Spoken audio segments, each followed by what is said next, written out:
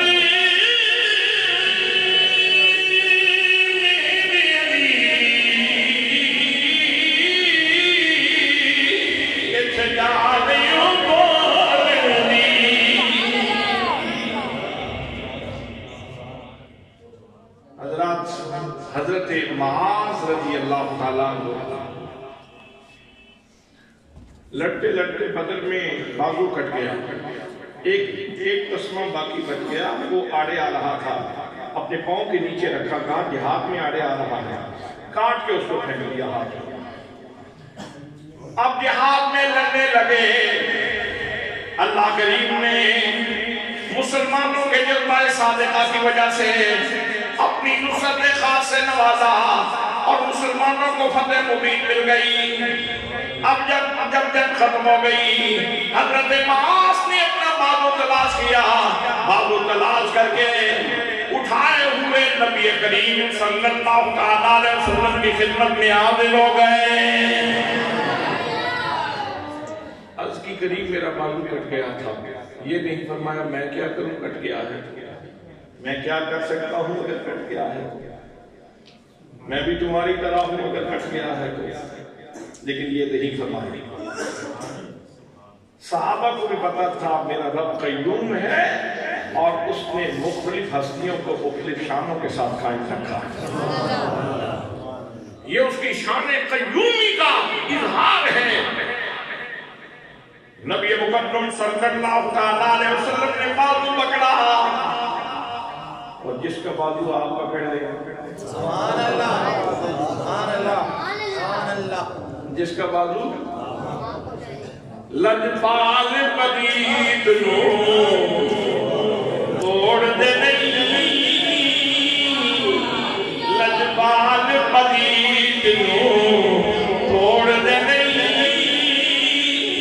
جدی باں پھڑ دے پھر چھوڑ دے نہیں. نبی مکرم صلی اللہ علیہ وسلم نے بازو پکڑا, بازو پکڑ کے اپنی جگہ پہ رکھا. حضرات محترم جس نے فرق نے دیکھا, جہاں سے ہڈی ٹوٹی ہوئی تھی ہڈی جڑ گئی, جہاں سے پٹھے کٹے ہوئے تھے پٹھے جڑ گئے. گویا ہڈی بھی انتظار کر رہی تھی, ہاتھ کے پٹھے بھی انتظار کر رہے تھے, کسی کا اشارہ ہو تو ہم تعمیل کریں. ہڈی بھی جڑ گئی, پٹھے بھی جڑ گئے, خون کا دورانیہ بھی قائم ہو گیا, خون کا تسلسل بھی قائم ہو گیا. نہ کوئی احتیاط بتائی, نہ کوئی دن بتائے, نہ یہ کہا کہ اتنے دن اس سے بوجھ نہ اٹھانا. حضرات محترم, یہ مصطفیٰ کریم صلی اللہ علیہ وسلم کا فیضان ہے کہ بس لعاب دہن لگنے کی دیر تھی, بازو اپنی جگہ پہ پوری فعالیت کے ساتھ موجود ہے. کیا بات ہے, سبحان اللہ, پوری فعالیت کے ساتھ موجود ہے. یہ لعاب دہن کی شان ہے. چونکہ یہ امت تھی نا سائنس کی, اس میں سائنس نے بہت ترقی کرنا تھی. بڑے بڑے آرتھوپیڈک ہڈی کے ماہر, حافظ آبادی ہڈی جوڑ توڑ, جی بڑے بڑے ماہرین پیدا ہوتے تھے.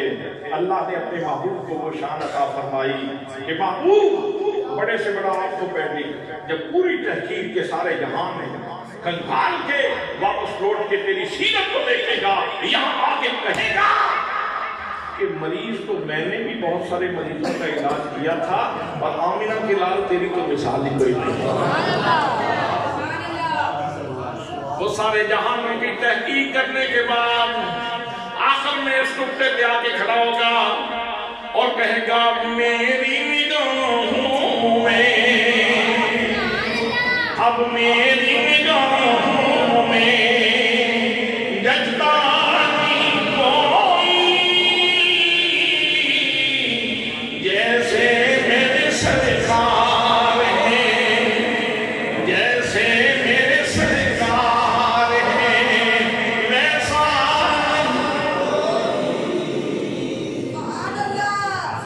سارے بھی اسی پارٹی کے ہیں۔ سبحان اللہ۔ جو رسول اللہ کی پارٹی کا ہے وہ تو پڑے، جو کوئی اور کسی اور گروپ کا ہو تو وہ اپنی مرضی ہے اس کی۔ اب میری نگاہوں میں ججتا نہیں کوئی، جیسے میرے سرکار ہیں، جیسے میرے سرکار ہیں، ویسا نہیں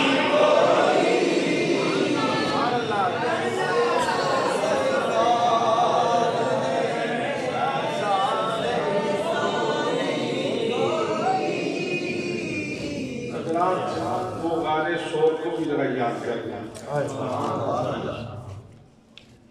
کسی کی گود میں کسی کا سر تھا، سبحان اللہ۔ اور داخل ہونے سے پہلے کہا کریم آپ ذرا باہر ٹھہرے، اندر کوئی مرضی ہو سکتا ہے، تکلیف نہ دے۔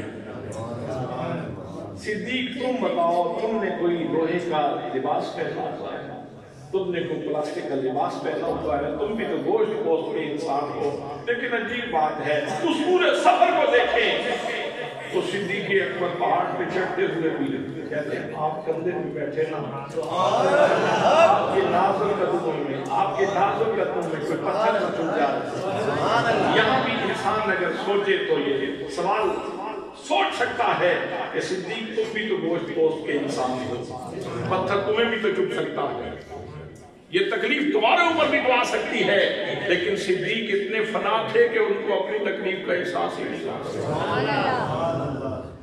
وہ ہمہ وقت یہی کہتے تھے کروں تیرے نام پہ جان فدا، نہ بسے جان تو جہاں فدا، تو جہاں سے بھی نہیں جی بنا، کروں کیا کرو جہاں نہیں۔ جناب صدیق اکبر رضی اللہ تعالیٰ عنہ غار کے اندر گئے، جا کے سارے سوراخ بند کیے، چادر ٹکڑے ٹکڑے کر دی۔ کس موڑ پہ کون سا وہ مفاد ہے جو صدیق نے حاصل کیا؟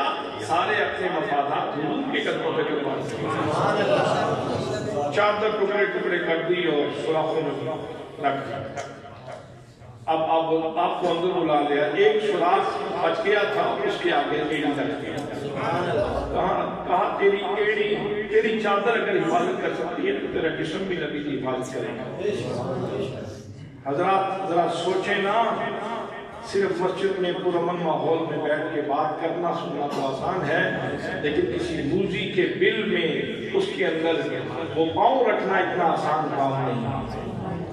پرانا غار ہے، غار میں اس بل کے اوپر جناب سیدنا صدیق اکبر رضی اللہ تعالیٰ عنہ نے قدم رکھ دیا۔ نبی مقدم صلی اللہ تعالیٰ علیہ وسلم نے صدیق کی گود میں سر رکھا ہوا ہے۔ میرے آقا نے آنکھیں بند کر لی، اصل میں چاہتے یہ تھے۔ ایک دفعہ صحابہ کرام مل کے بیٹھے تھے، مختلف صحابہ کرام نے اپنی اپنی پسند کا ذکر کیا۔ کسی نے کہا میں چاہتا ہوں نماز پڑھوں، کسی نے کہا میں چاہتا ہوں میں روزے رکھوں، کسی نے کہا کہ میں چاہتا ہوں کعبۃ اللہ کا طواف کروں، کسی نے کہا میں چاہتا ہوں قرآن کی تلاوت کروں۔ لیکن صدیق اکبر سے پوچھا گیا صدیق تم کیا چاہتے ہو؟ تو صدیق نے جواب دیا